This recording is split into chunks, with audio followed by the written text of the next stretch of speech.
Emma Chen stood in the barn's doorway, the late afternoon sun bleeding copper across the upstate fields. Her hands still smelled of lanolin and warm milk. The orphaned lamb she'd been bottle-feeding bleated from its pen, oblivious to the way her world had just cracked open. Her neural implant pulsed against her temple, Dad calling. She almost rejected it. Almost, Emma. Richard's voice materialized in her inner ear, the neural link carrying every tremor. Your mother. She's gone. Heart attack. This morning, Emma's legs folded. She sat hard on the barn floor, hay dust rising around her. The lamb pushed its wet nose through the pen slats, seeking her warmth. She couldn't speak. Couldn't breathe. The implant's biofeedback registered her elevated heart rate and flooded her system with mild sedatives, standard emergency protocol. She overrode it. She wanted to feel this. I talked to her yesterday, Emma managed. She said she was proud of me. She was always proud of you. Richard's voice fractured. More than you know. The call ended. Emma sat in the barn while the automated feeding systems hummed around her, while the environmental controls adjusted the temperature to optimal levels, while every technological advancement her family's empire had helped fund worked in perfect harmony. None of it could bring her mother back, across 300 miles of highway, in a Manhattan penthouse that occupied an entire floor of Chen Tower. Marcus Chen stood at his smart glass window.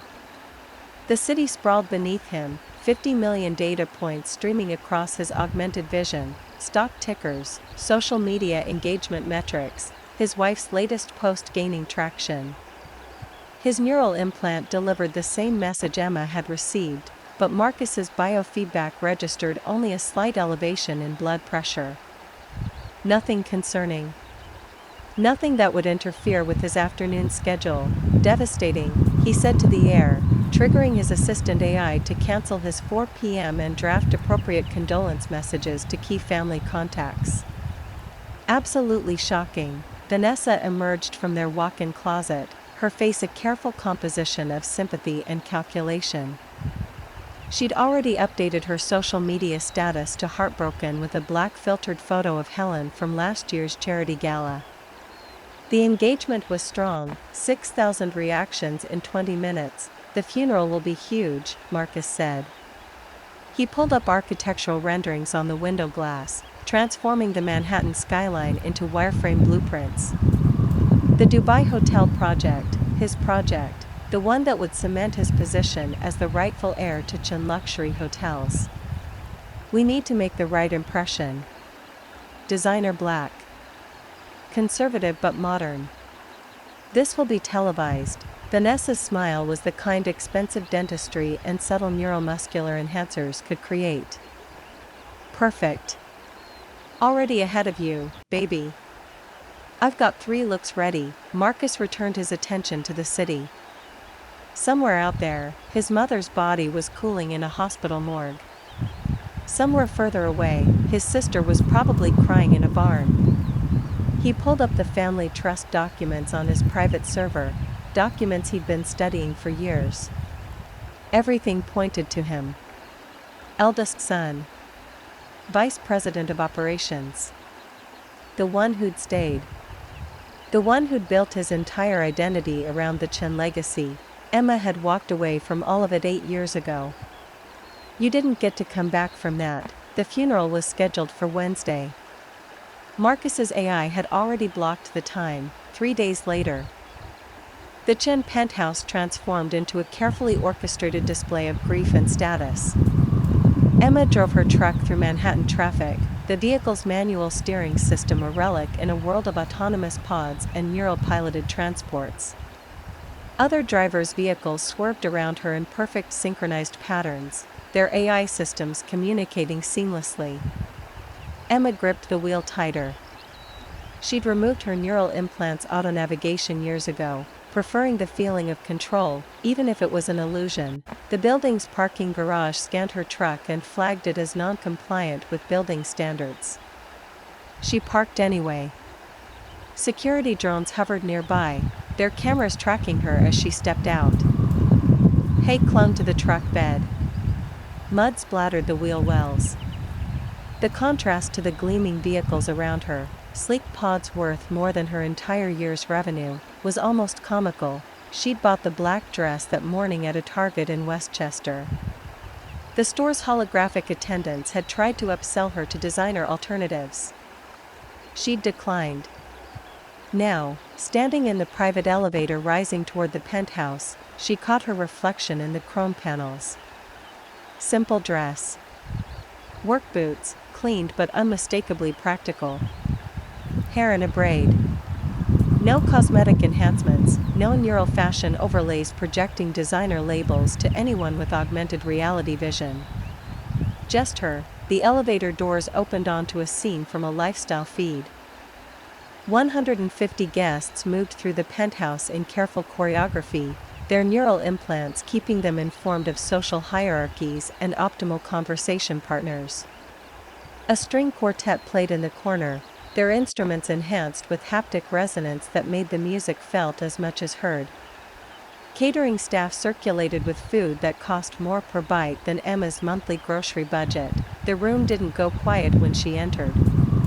But Emma watched as augmented reality tags popped up over her head for those with active social overlays. Emma Chen, 32, agricultural business owner, estimated net worth, $200,000.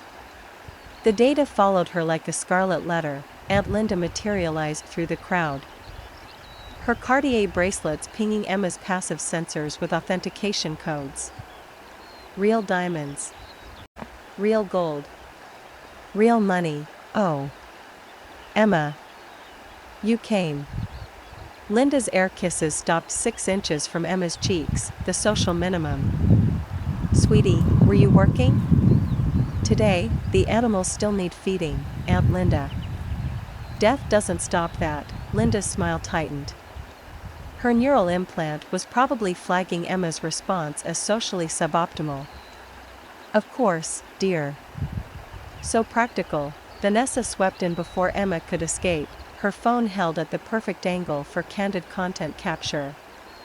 Emma's implant detected the active recording and flagged it. She kept her face neutral. Emma. Oh my God, we've missed you.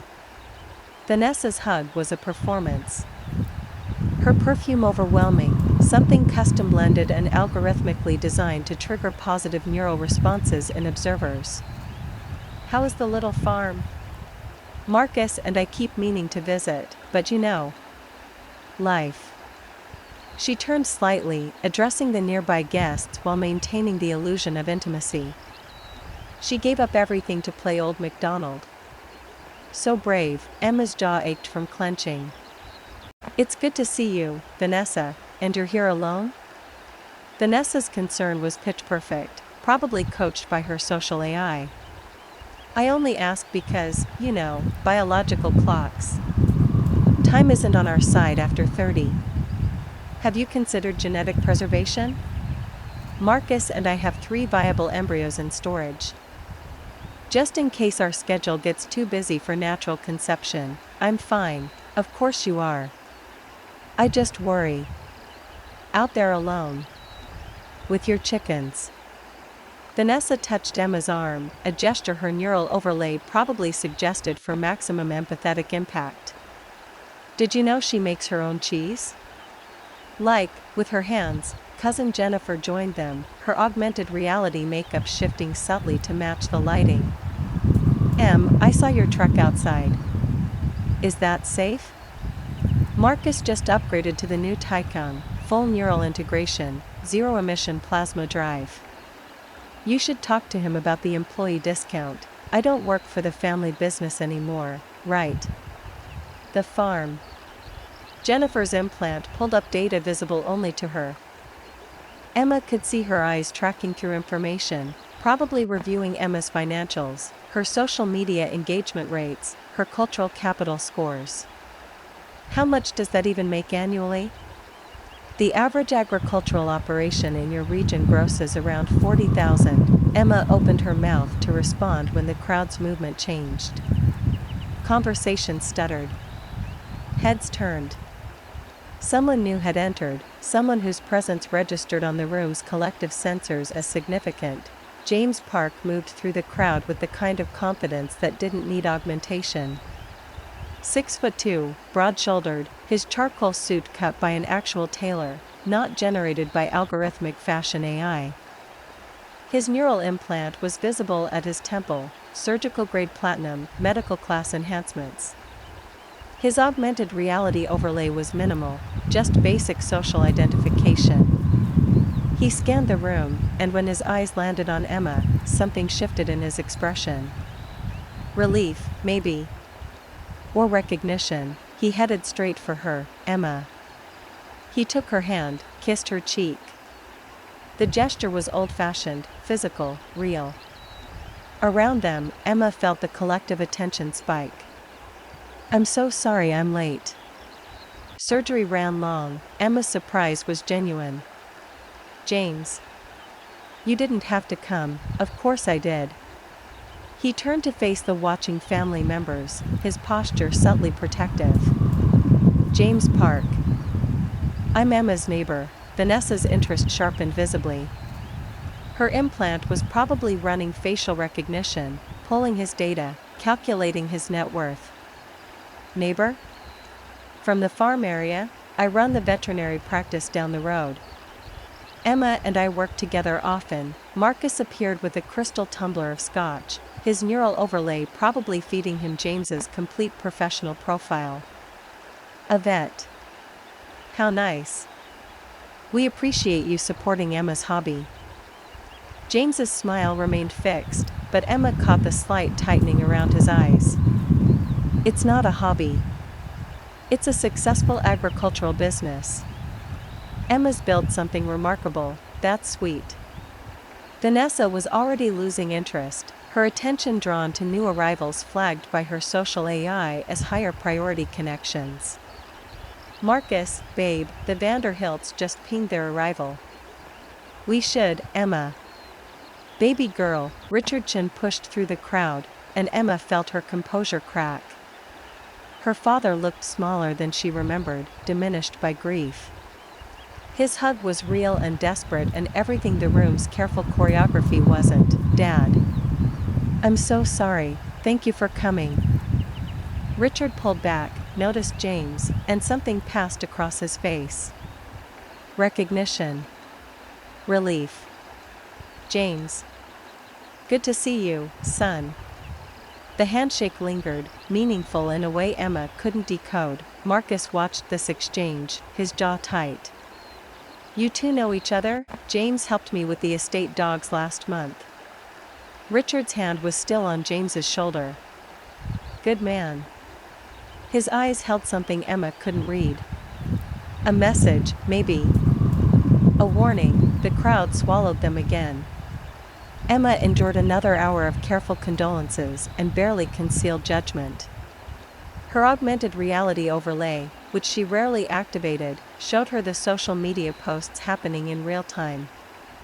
Photos of the wake. Comments about her outfit. Speculation about her relationship with James. The internet's collective consciousness processing her mother's death as content. She escaped to the terrace when she couldn't take it anymore. The terrace wrapped around the penthouse's eastern edge, offering a view of Central Park transformed by twilight and technology. Holographic advertisements drifted above the tree line. Drones zipped between buildings carrying packages and surveillance. The city hummed with electric life. Emma leaned against the railing, her mascara probably smudged, not caring. "You okay?" James had followed her. Of course he had. He moved to stand beside her, not touching, just present. "They think I'm pathetic," Emma said. "My own family, they think a lot of things." "Doesn't make them true." Emma turned to face him. Up close, she could see the fine lines around his eyes, the silver threading through his dark hair at the temples. He was handsome in an understated way, the kind of attractive that didn't need neural enhancements or cosmetic gene therapy. "Real, you really didn't have to come. This isn't your circus, Emma." James's voice dropped, became something more intimate. I've been watching you build something beautiful for 3 years. I've seen you stay up all night with sick animals. I've watched you turn rocky soil into thriving gardens. I've tasted your strawberries in the summer and your apple cider in the fall.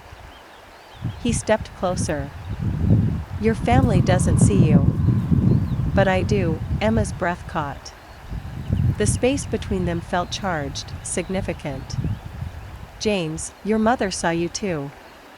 She told me so. What? When did you, Emma? Marcus burst onto the terrace, his arrival preceded by the ping of his neural implant. We need family photos. The photographer's on a schedule. Come on, the moment shattered. James stepped back, but his eyes held a promise Emma didn't understand. Later, they said. Later, the family dinner was held in the penthouse's private dining room, a space designed to impress with its floor-to-ceiling windows and floating holographic centerpiece displaying the Chin family tree. Just the core family, Richard, Marcus, Vanessa, Emma, and Aunt Linda. The chef had prepared Helen Chen's favorite meal, Peking duck with hand-pulled noodles and XO fried rice. The food was perfect, algorithmic optimization ensuring ideal flavor profiles and nutritional balance. It tasted like nothing. Aunt Linda raised her wine glass, the gesture triggering ambient lighting to shift to a warmer tone. Helen would have loved this. She was always so proud of the family legacy. The hotels, the prestige. Everything we've built. Marcus poured wine from a bottle that cost more than Emma's truck. To Mother, who taught us the value of excellence and ambition. His eyes found Emma. She always said the Chen name meant something. Mom cared about people, not names, Emma said. Vanessa's laugh was perfectly calibrated. Oh, Emma. Your mother understood society. She sat on 4 charity boards. She knew how to build influence. Real influence, not just feel-good volunteer work. She volunteered at soup kitchens every Thursday, Emma said. Did you know that? Marcus's hand paused, wine glass halfway to his lips. When? For the last 8 years. Since I left. She said it kept her grounded, the silence stretched. Emma watched her brother's face cycle through calculations, his neural implant probably pulling up his mother's calendar data, cross-referencing it with his own memories. Richard spoke quietly. She did. I drove her. Vanessa pivoted smoothly, her social AI probably feeding her optimal conversation redirects. Well, she also cared about family legacy. Which is why Marcus and I have been so focused on expanding the hotel portfolio. We're in talks with the Dubai investors right now. The Al Rashid Group wants a 51% partnership stake in the new property. Big things coming, Marcus said, his confidence returning. Mother knew I was the right person to lead the company forward. Did she say that? Richard asked. Marcus's jaw tightened. She made me VP, didn't she? She also called Emma every Sunday. I'm busy. I'm running a multi-million-dollar company.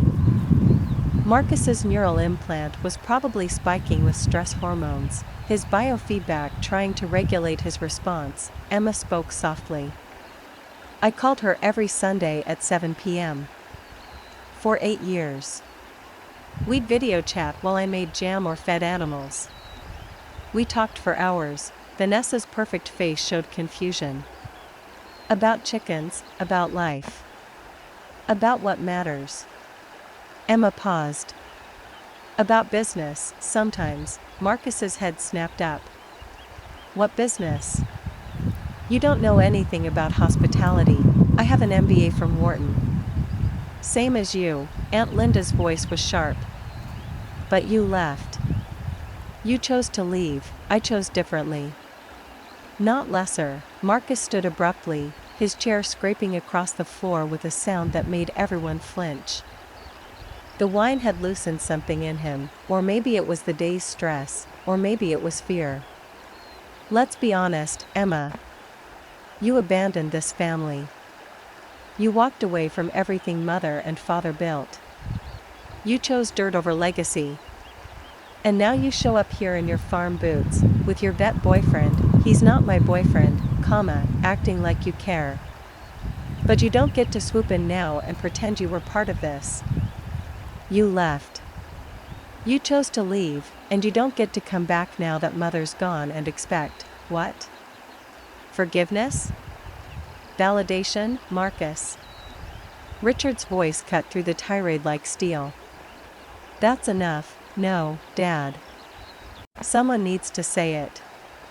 Emma made her choice.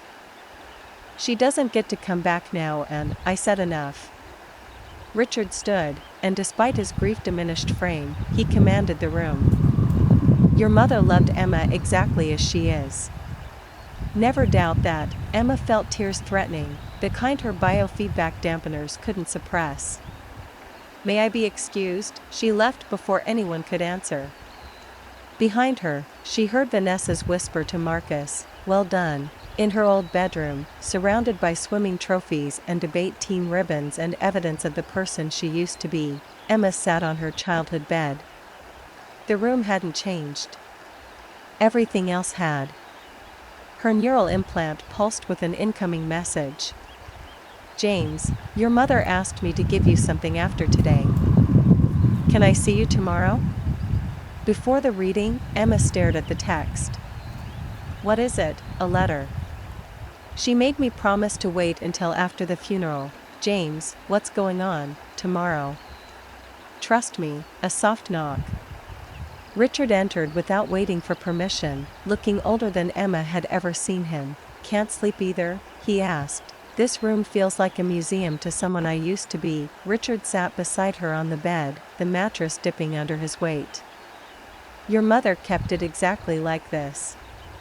She'd come in here sometimes, especially after you'd call. She'd sit right here and smile. Why didn't you ever defend me? The question came out rawer than Emma intended. When Marcus would make his comments? Richard was quiet for a long moment. Because your mother asked me not to. She said you needed to become who you were without us fighting your battles. He looked at her directly. And she said Marcus needed to show his true colors. I don't understand. Tomorrow, at the will reading, everything changes. Richard's voice carried weight Emma couldn't interpret. Your mother was the smartest woman I ever knew. She played the long game. Dad, what are you talking about? Richard kissed her forehead, a gesture from childhood. Get some sleep. Tomorrow, you'll understand everything.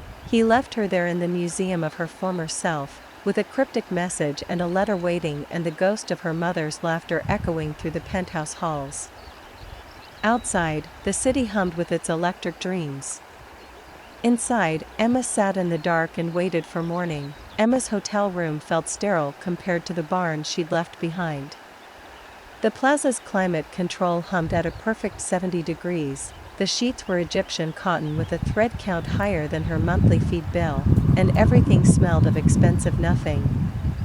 She'd refused to stay at the penthouse. Couldn't bear the thought of sleeping in that museum of her former life while her mother's absence echoed through the halls. Her neural implant pulsed at 6:30 in the morning. James calling. She accepted before her brain fully processed consciousness. Meet me at Bethesda Fountain in 30 minutes. His voice carried an edge she'd never heard before. I have your mother's letter. Emma was dressed in 15 minutes.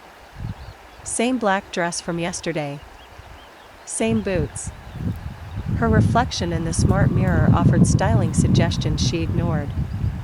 The mirror's AI gave up after the third rejection and went dormant. The park was different at dawn. Joggers moved past in coordinated pods, their neural fitness trackers syncing with the park's health monitoring system. Pigeons scattered as she approached the fountain, their movements tracked by the city's omnipresent surveillance drones. James was already there, 2 coffee cups steaming in the cool morning air. He wore jeans and a dark sweater, looking more like the man who helped her birth calves at midnight than the person who'd navigated her family's social minefield yesterday. He held an envelope. Her mother's handwriting across the front made Emma's throat close. "Why did she give this to you?" Emma's hand shook as she reached for it. James's jaw worked before he answered. "Because she knew Marcus would intercept anything sent to you directly." He paused. "And because she and I had a deal." Emma's fingers froze on the envelope. "What kind of deal? Read the letter first." James took her hand, his thumb brushing across her knuckles. The gesture was intimate in a way that made her aware of every point of contact. Emma opened the envelope. The paper inside was real paper, not a digital document, a deliberate choice that spoke of permanence, of something that couldn't be deleted or hacked or edited in post. Her mother's handwriting flowed across 3 pages in blue ink. The words hit Emma like physical blows. Each revelation restructured her understanding of the past 3 years. Her mother and James had been partners. Business partners. Every Sunday call followed by another call between them, strategy sessions that had saved the company, ideas Emma had casually mentioned over video chat while making jam or mucking stalls, ideas that had somehow become corporate policy without her knowledge. James had walked away from billions. Park Pharmaceuticals. The Park family fortune that made even the Chen wealth look modest.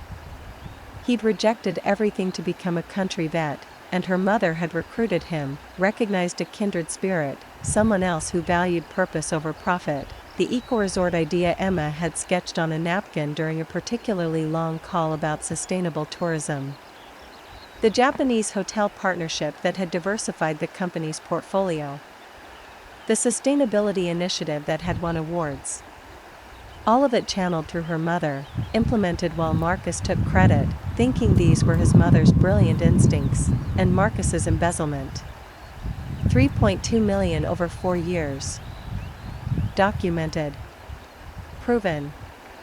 Her mother had known for 18 months, and instead of destroying him, she'd built him a path to redemption. The final paragraph made Emma's vision blur with tears. The ring. James had asked Richard for permission 6 months ago. Her grandmother's ring now waited in his pocket.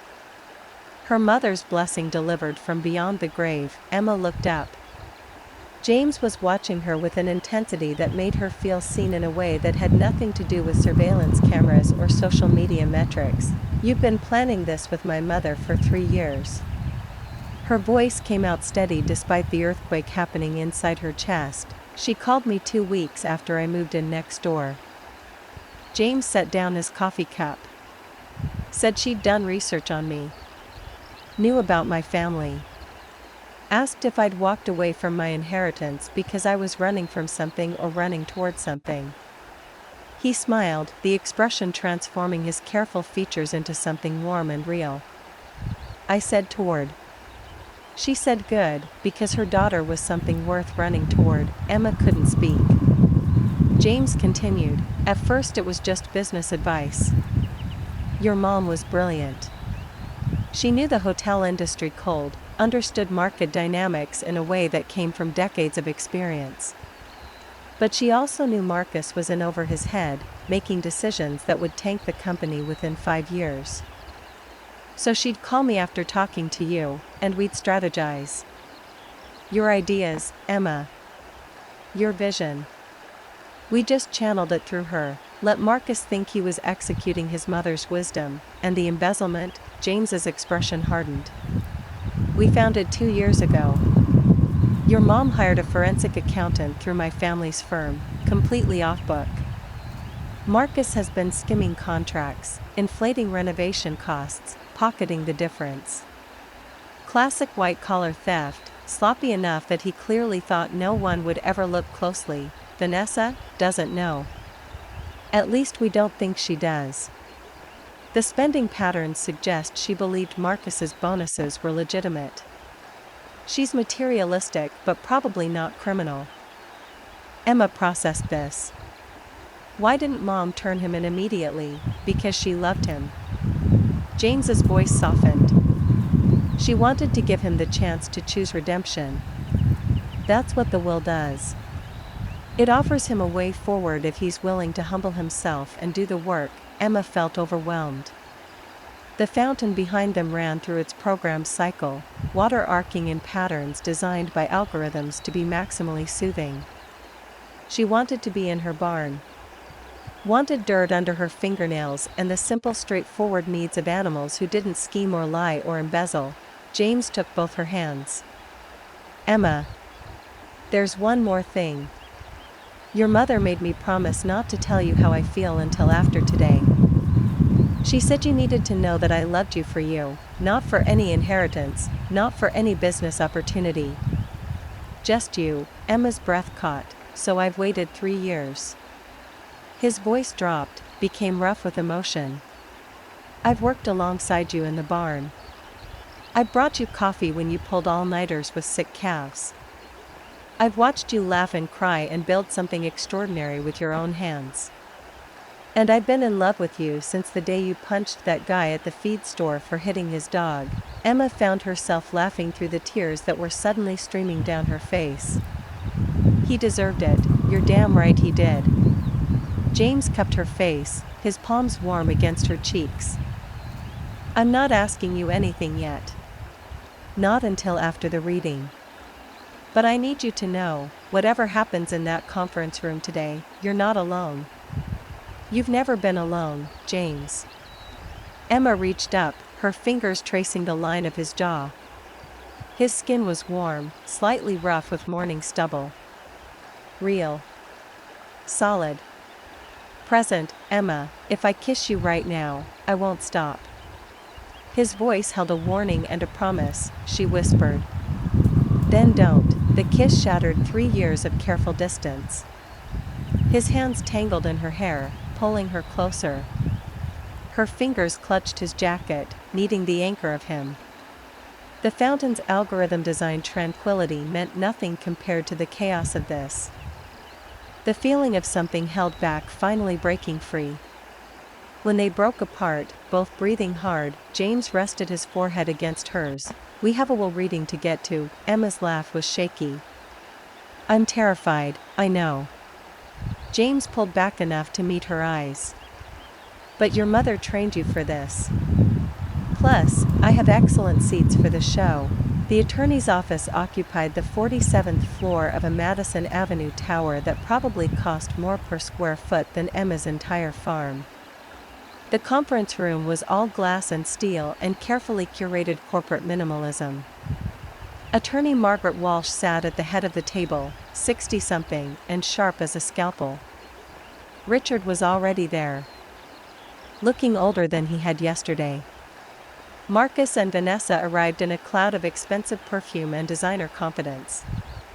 Aunt Linda swept in wearing Cartier and Judgment. Marcus saw James and stopped. What's he doing here? Attorney Walsh didn't look up from her tablet. Mr. Park is here at Mrs. Chen's request. Vanessa leaned close to Marcus, her whisper audible to everyone. Why would she request the vet? Marcus ignored her, focused on Emma. Brought moral support? That's cute. Emma met his gaze. He's my friend, right? Friend. Marcus turned to James, his tone shifting to dismissive camaraderie.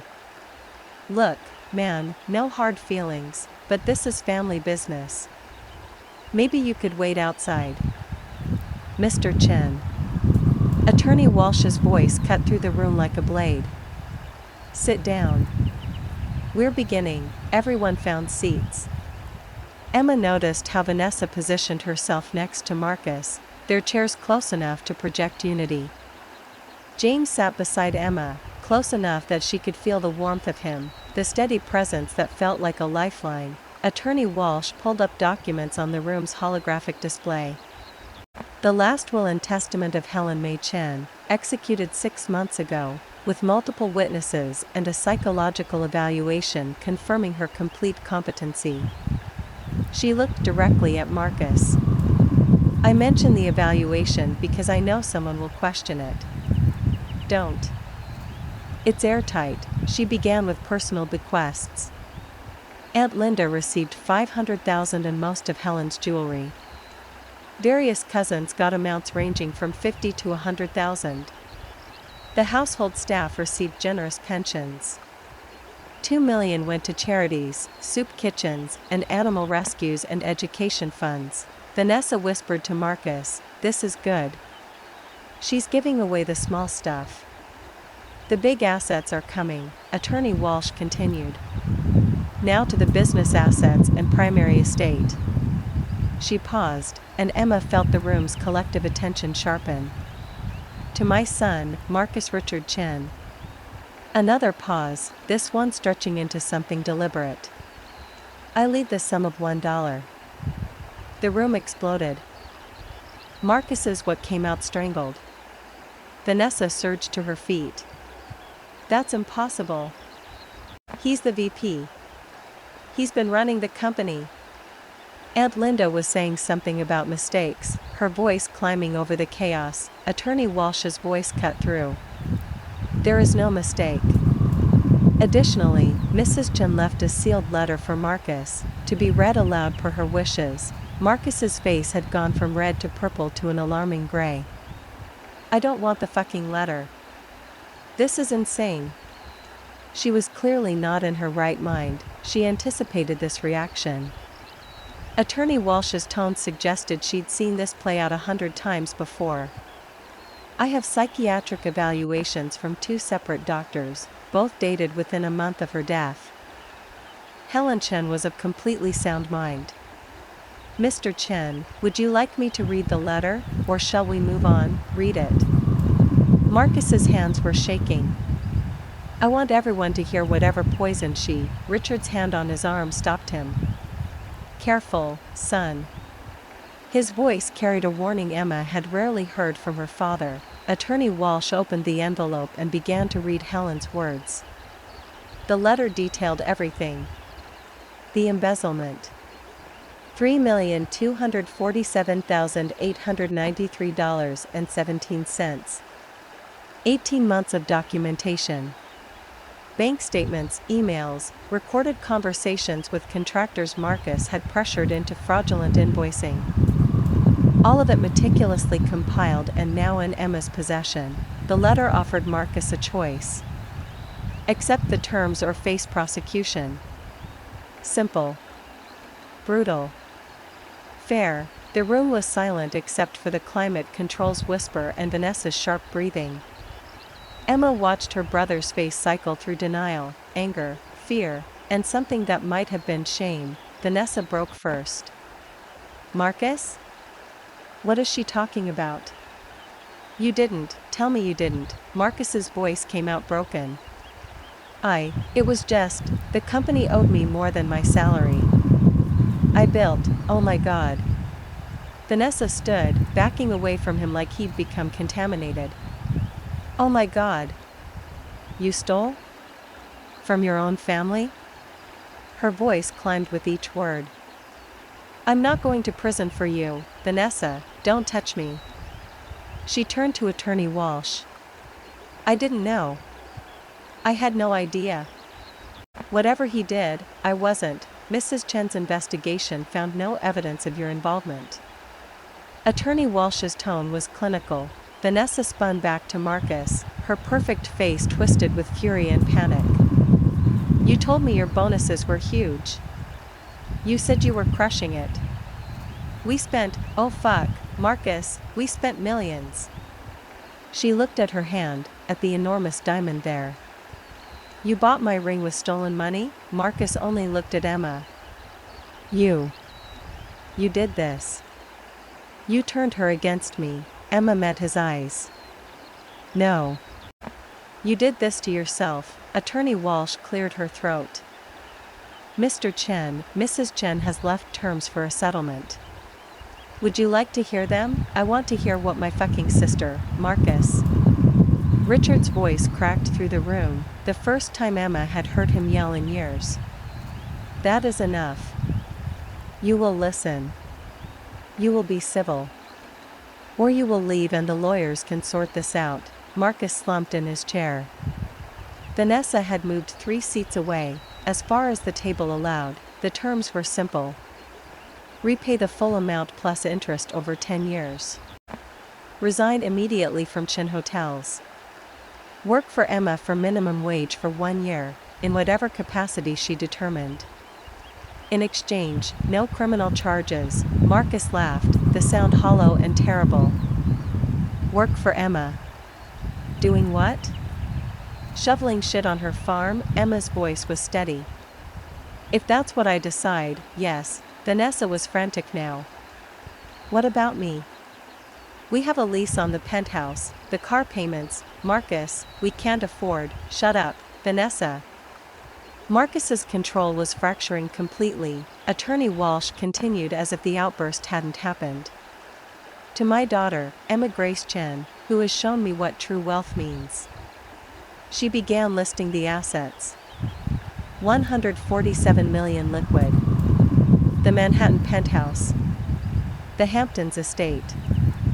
51% controlling shares of Chen Luxury Hotels. Emma felt the numbers wash over her. They were almost meaningless, too large to grasp. What hit her was the other items. Her mother's Mercedes. The grandmother's ring currently in James's pocket. The jade bracelet that had passed through 4 generations. All personal effects, photo albums, Helen's private papers, and the kicker, a special advisory role created specifically for James Park. Marcus's head snapped up. Who the fuck is this guy? James stood, his movements deliberate. James Park. Son of Park Jin-woo, chairman of Park Pharmaceuticals. I walked away from my family's company 5 years ago because I wanted to build something meaningful. He accepted a document from Attorney Walsh. I've been working with Helen for 3 years on a vision for Chin Hotels. Sustainable luxury, eco-resorts, community partnerships. Your mother and Emma created the blueprint. I helped with the business structure. The room's energy shifted as everyone recalculated. Emma watched Marcus's face process the numbers. Park Pharmaceuticals. 40 billion.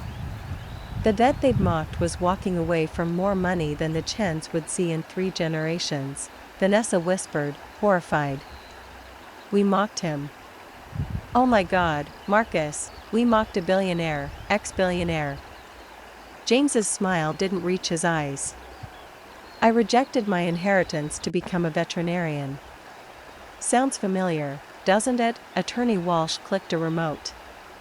A screen descended. There's one final item. Mrs. Chen left a video message for the family. Helen appeared on screen, recorded in her study.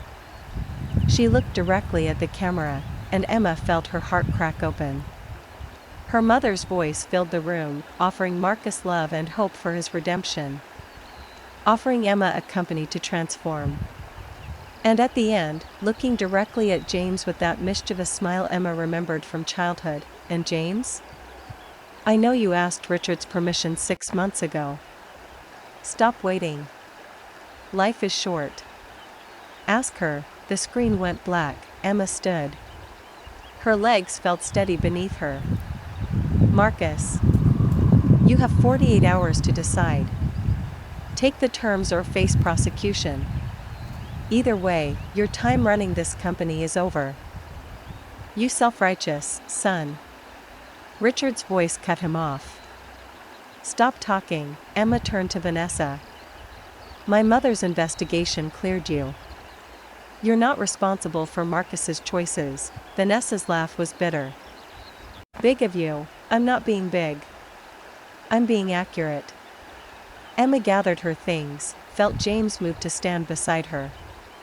Aunt Linda, I'll call you about the jewelry. Dad, dinner tonight? To Attorney Walsh, thank you, Margaret. She walked toward the door. James followed half a step behind. Emma.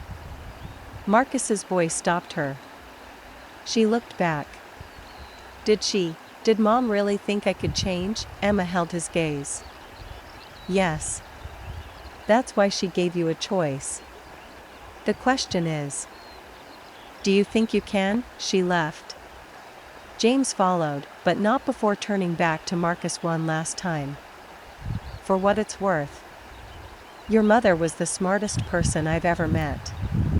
If she thought you could be better, maybe you should try. Emma's hotel room at the plaza felt like a prison made of luxury. 2 hours after the will reading, she sat on the bed staring at her neural implant's financial interface projected onto her retina. $147 million. The numbers meant nothing.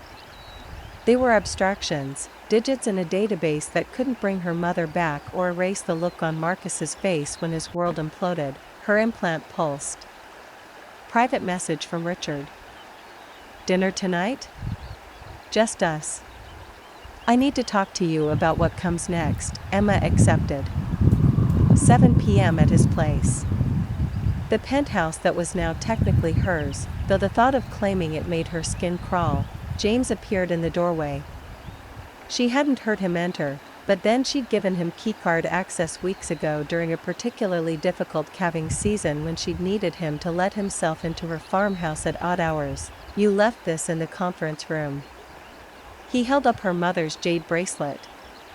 The one that had passed through 4 generations of women who'd forged their own paths. Emma took it, the cool weight of the jade familiar in her palm. Thank you. James sat beside her on the bed, close enough that she could feel his warmth. How are you processing? I'm the CEO of a luxury hotel empire. My brother is a convicted embezzler who I'm supposed to rehabilitate. My mother orchestrated all of this from beyond the grave. Emma laughed, the sound edging toward hysteria. I'm processing great, Emma. James took her hand. Look at me, she did. His eyes were dark and steady and completely focused on her. You don't have to do any of this.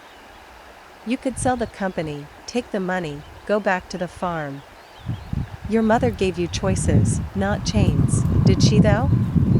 Emma heard the bitterness in her own voice. Because it feels like she just handed me the world's most expensive obligation. She handed you an opportunity. James's thumb traced circles on the back of her hand. To build something that matters on a scale you couldn't achieve alone. To prove that sustainable practices and profit aren't mutually exclusive. To show the world that values can drive success. You sound like a motivational poster. I sound like someone who's watched you turn a failing piece of land into a thriving ecosystem. James shifted closer. You're scared. That's allowed. But don't let fear convince you you're not capable of this. Emma wanted to kiss him. Wanted to pull him down onto this overpriced bed and forget about hotel empires and family drama and the weight of her mother's expectations. Instead she said, my brother hates me, your brother hates himself. There's a difference. What if I can't help him? What if a year on the farm just makes him more resentful?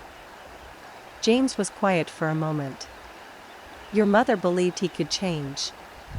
She wouldn't have structured the will this way if she didn't think there was something redeemable in him. My mother was an optimist. Your mother was a strategist. James stood, pulled Emma to her feet.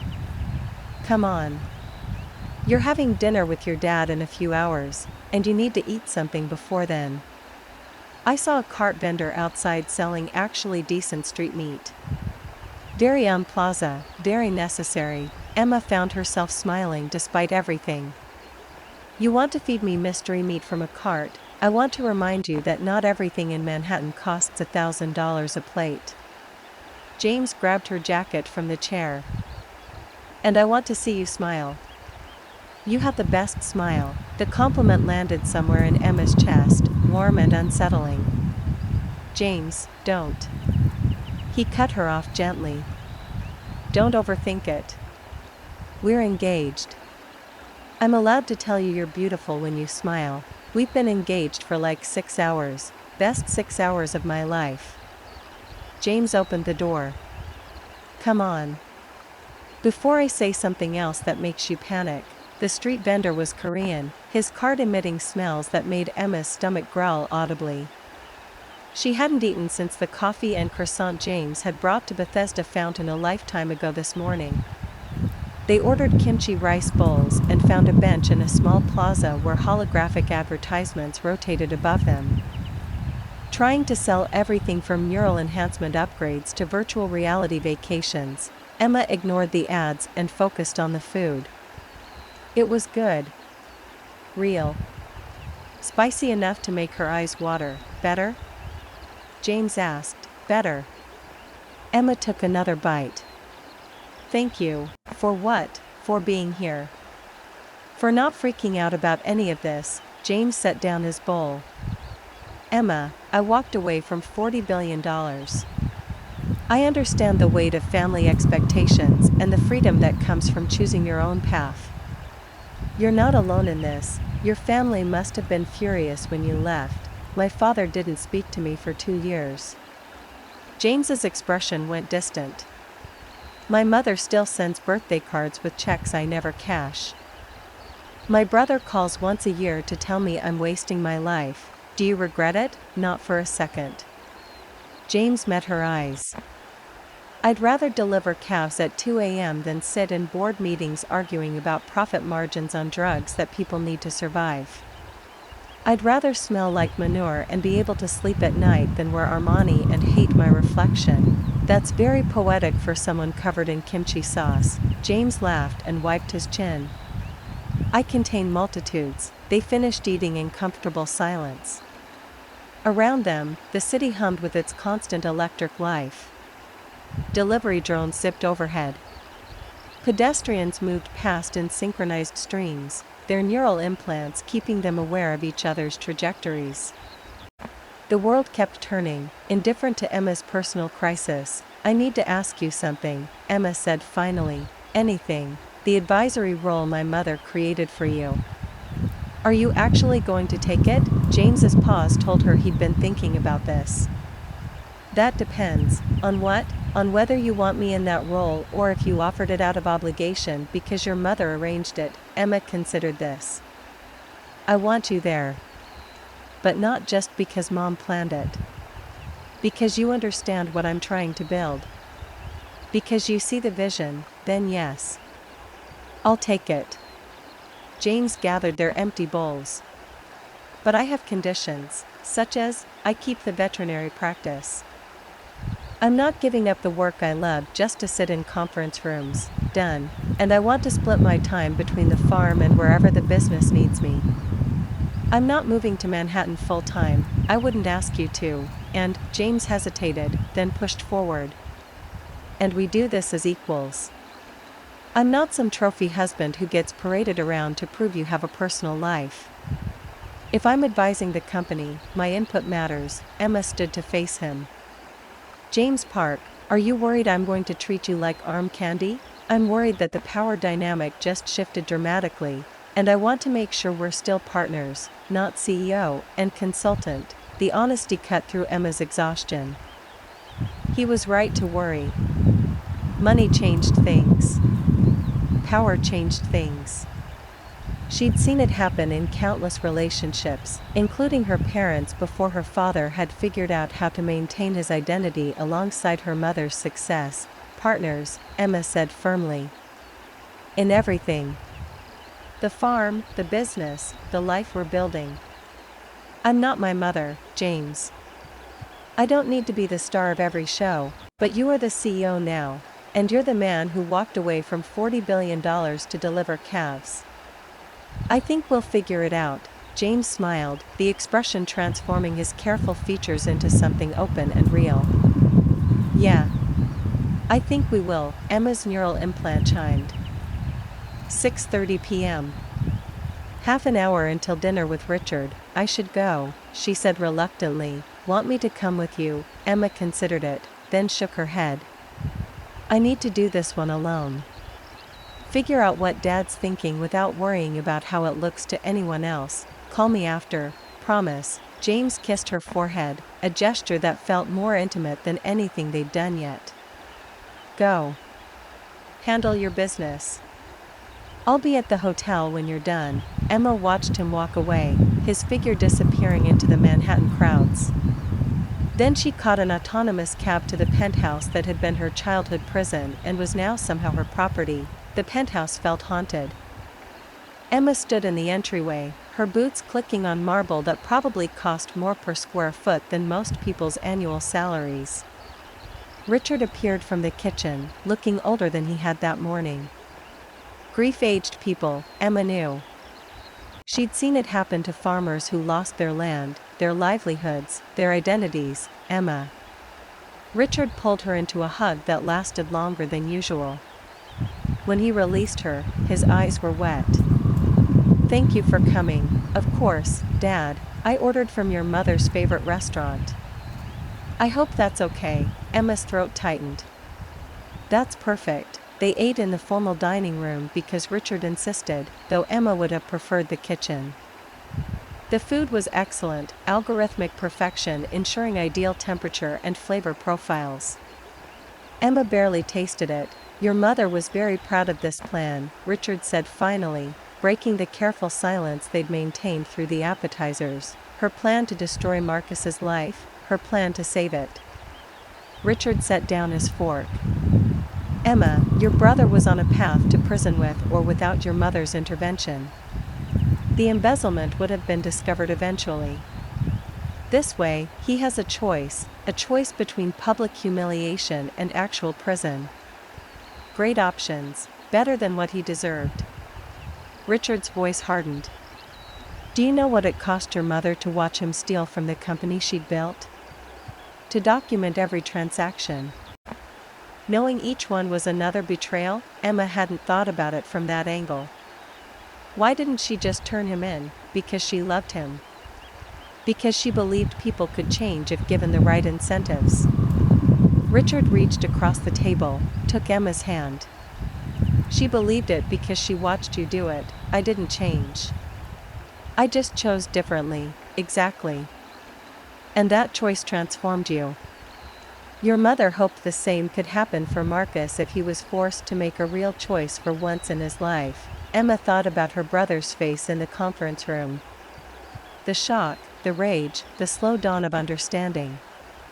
What if he chooses wrong? Then you prosecute him. And he faces the consequences of his actions. "But Emma," Richard squeezed her hand. "Your mother didn't think he would.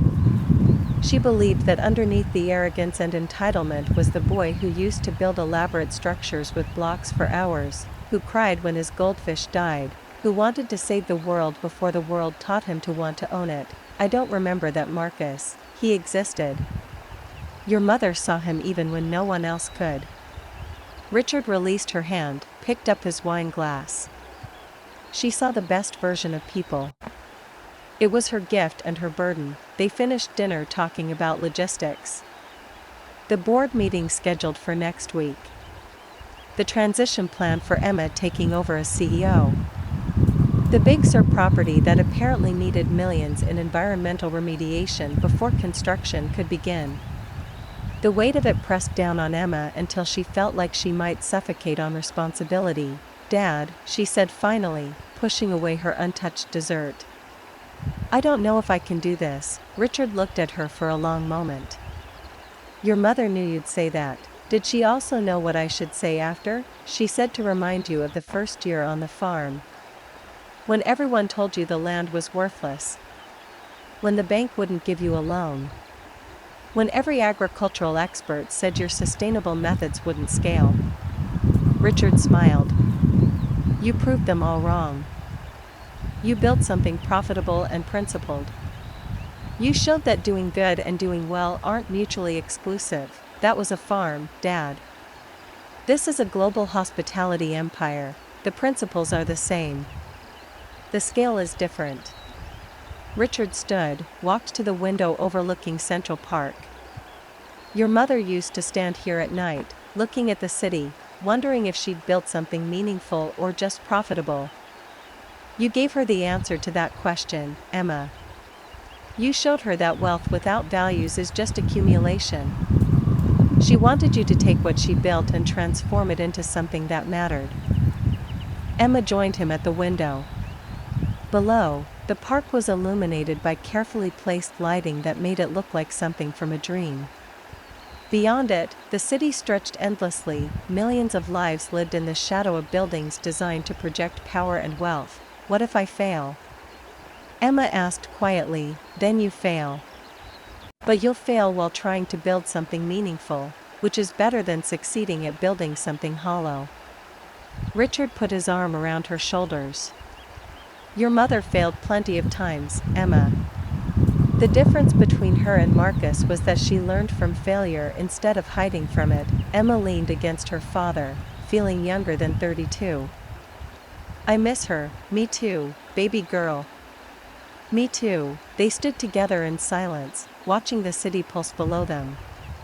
Emma's neural implant registered the time. 9:45 p.m. She should call James, should get back to the hotel, should start preparing for the board meeting and the transition and the 1,000 decisions waiting for her attention. Instead she said, tell me about when you and Mom first started dating. Richard smiled. You've heard this story, tell me again. So Richard told her about meeting Helen at a business conference, about being intimidated by her brilliance and ambition, about their first date at a tiny Vietnamese restaurant in Queens because neither of them could afford anything fancier.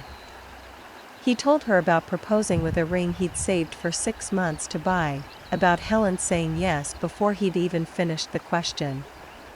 He told her about building the first hotel together, about the fights and the compromises and the slow understanding that partnership meant supporting each other's visions even when they diverged. Your mother was the love of my life, Richard said when he finished. But she was also her own person, with her own dreams. I never tried to make her smaller to make myself bigger. And she never asked me to be something I wasn't. Is that advice? It's observation. You and James have something special, Emma. Don't let the money or the power or the expectations corrupt it. Emma thought about James waiting at the hotel, about his steady presence and quiet confidence. About the way he saw her completely and didn't need her to be anything other than herself. I won't, she promised. Richard kissed her forehead. Good. Now go. Your fiancé is probably worried about you. Emma took an autonomous cab back to the plaza, her mind spinning with everything Richard had said. The lobby was mostly empty at this hour, just a few guests checking in and the night staff manning their stations. She rode the elevator to her floor, exhaustion finally catching up with her. James was waiting in the hallway outside her room. He'd changed into jeans and a t-shirt, looking comfortable and solid and exactly like what Emma needed. You didn't have to wait out here, she said, wanted to give you space in case you needed it. James studied her face. How was it? Heavy? Helpful? Overwhelming? Emma unlocked her door. Come in, inside. James pulled her close without preamble. Emma sank into his embrace, letting herself be held. His heartbeat was steady against her ear, an anchor in the chaos. I'm terrified, she whispered. I know. What if I mess this up? Then we'll fix it. James's hands moved in slow circles on her back. Together, Emma pulled back enough to look up at him. You keep saying that. Together, because it's true. You're not doing any of this alone, Emma. You have me. You have your dad. You have an entire team of people your mother assembled who believe in your vision. James cupped her face. And you have yourself. Don't underestimate that. Emma kissed him then, needing the connection, needing to feel something other than fear and responsibility. James responded immediately, his arms tightening around her. The kiss deepened, became something more urgent.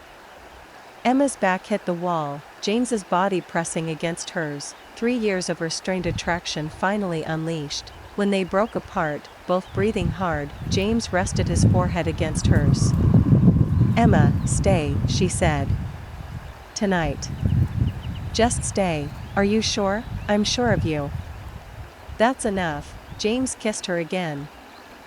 Softer this time, full of promise.